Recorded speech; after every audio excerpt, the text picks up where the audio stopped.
살펴보고자 하는 본문은 원화불태의 보리심의 두 번째 단계입니다.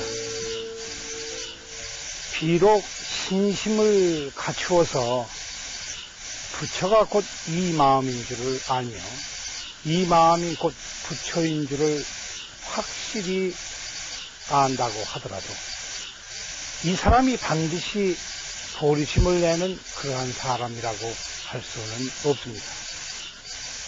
바로 여기에 우리가 보리심이라고 하는 문제를 좀 더 구체적으로 살펴보아야 하는 이유가 있습니다. 보리심에서 결코 물러나지 아니하겠다고 하는 것은 그만큼 우리가 비록 신심은 가지고 있다고 하더라도 보리심을 내기가 쉽지 않기 때문에 그렇습니다. 편안한 가정에 태어나서 이런저런 이웃과 가족과 한 동네와 한 나라 속에서 살면서 그렁저렁 세월을 보내고 한가라의 세월을 보내면서 이 무더운 날 서늘한 그늘에 앉아서 냉장고 바람을 쐬면서 그리고 한가로운 마음에 우두커니 앉아서 빙글빙글 졸면서도 이 사람은 나는 내 마음이 부처라고 하는 것을 확실히 믿노라고 마치 책을 읽듯이 얘기할 수는 아마 있을지도 모릅니다. 이 사람은 비록 그러한 믿음이 조금 있다고는 하겠지만 그렇다고 해서 이 사람이 보리심을 낸 사람도 아니며 보리심에서 물러나지 않는 사람도 아닙니다. 이 사람이 빈영코 보리심에서 물러나지 않았다고 할 것 같으면 우두커니 하늘 밑에 앉아서 서늘한 곳에서 일장춘몽 같은 세월을 보내지는 않을 것입니다. 멍하니 세월을 보내면서 이것이 즐거운 세상이 아니냐, 이것이 인간 세상에 태어나는 재미가 아니더냐고 얘기하지는 않을 것입니다. 여기서 우리는 보리심의 철저한 모습을 보게 됩니다. 보리심이라고 하는 것은 그저 막연한 신심이 아니라 진정코 한바탕 내 자신과의 싸움을 결심하는 그러한 사람들이어야 할 것입니다. 그러면 구체적으로 이것은 무엇을 얘기하는 것일까? 여러 가지 제창된 문제들이 있겠지만은 오직 부처님만이 말씀하시고 부처님만이 주창하시는 아주 위대한 면모가 이 속에 들어있습니다.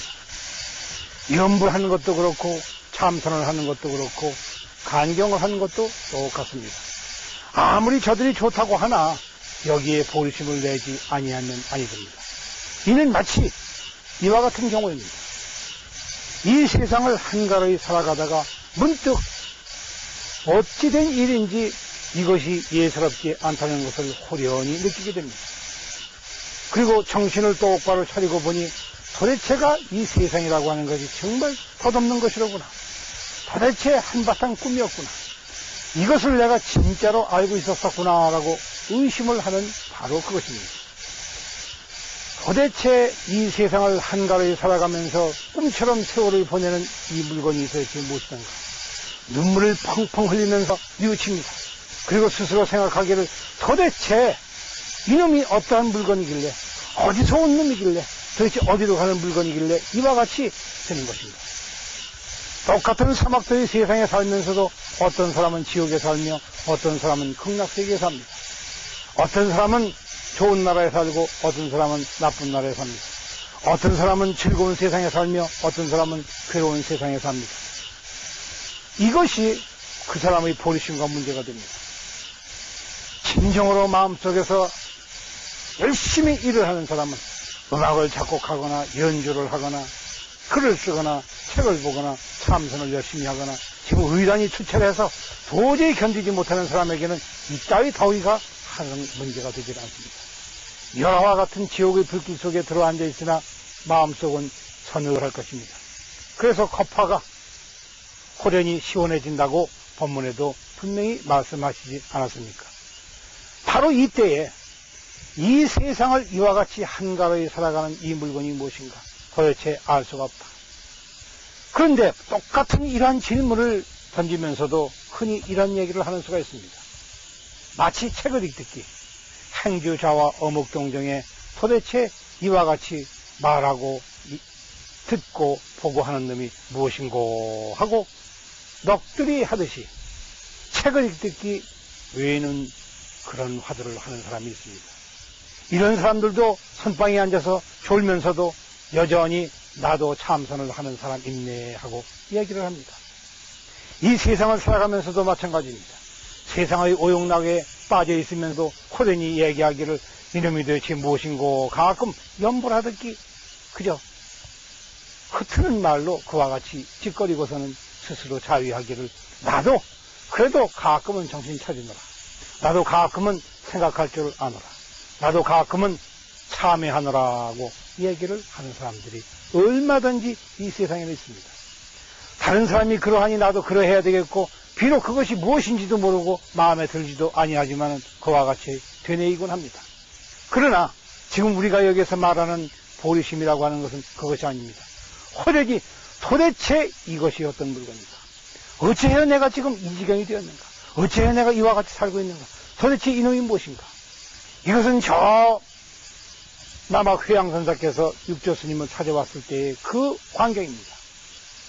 호련히 막 문지방을 넘어오려고 하는 그 찰나에 대사께서 물으시기를 바로 이놈이 무엇인고? 이와 같이 온 놈이 있던 이놈이 도대체 어떤 물건인고? 이 어떤 물건이고 하는 말에 예사롭게 지나지를 않았습니다. 보통 사람 같으면 뭐 그저 그렇지요. 이러저러지요. 쉽게 얘기를 할 것이지만은 회양선사는 그리하지 않았습니다. 그 말을 듣자마자 지금까지 가지고 오던 자기의 물리치지 않든 물리칠 수가 없었던 그래 절대로 물러나지 않는 보리심은 바로 거기에 있었습니다. 스스로 그 말을 듣자마자 깜짝 놀라서 들어갔습니다. 되돌아간 것은 오지 않기 위해서 가는 것이 아니라 이제 참으로 와 있기 때문에 떠난 것입니다. 다시 한번 생각하기 위해서 눈망울을 굴리는 것입니다. 눈을 뜬 채 얼굴은 앞을 보고 있지만 뒤로 북산을 바라보고 있는 광경입니다. 이리하여 한없는 보리심을 스스로 내면서 이 무엇인가? 보통 우리는 이것을 화두 이름이라 하여 시신마 화두라 이렇게 얘기들을 하곤 합니다. 그러나 이와 같이 경을 듣기 되뇌이면서 신심 없이 보리심 내지 아니하고 큰 의단 없이 되뇌이는 것은 간경을 하는 것이요, 책을 읽는 것이요, 염불을 하는 것이지 절대로 보리심을 낸 것이 아닙니다. 자, 여기에서 모든 불자님들께서는 한번 생각해 봐야 할 것입니다. 우리가 소위 중생의 이름이라고 불리고 된 까닭은 우리가 저들과 같은 생각을 하며 같은 마음을 가지고 무리를 지어 살기 때문에 생긴 이름들입니다. 이 무리 가운데에서 우리가 빼어나고 이 무리 가운데에서 스스로 내 자신을 건지려고 할 것 같으면 우리는 생각을 달리해야 됩니다. 생각을 달리한다고 하는 것이 참회입니다. 생각을 달리했으면 이제 그냥 가만히 있어서는 아니 됩니다. 한바탕 고통을 치워야 됩니다. 한바탕 내 자신과의 싸움을 일궈내야 됩니다. 열에 풀풀 달고해야 그 쇠붙이가 비로소 단단해지는 것과 같습니다. 똑같은 쇠이지만 하나의 쇠는 다른 쇠를 자를 수가 있습니다. 그것은 불길을 견뎌냈기 때문입니다. 이 열화와 같은 의문 덩어리를 그냥 내버려 두지 않고 한 번 되뇌이고 그리고 달궈 보지는 않으시겠습니까?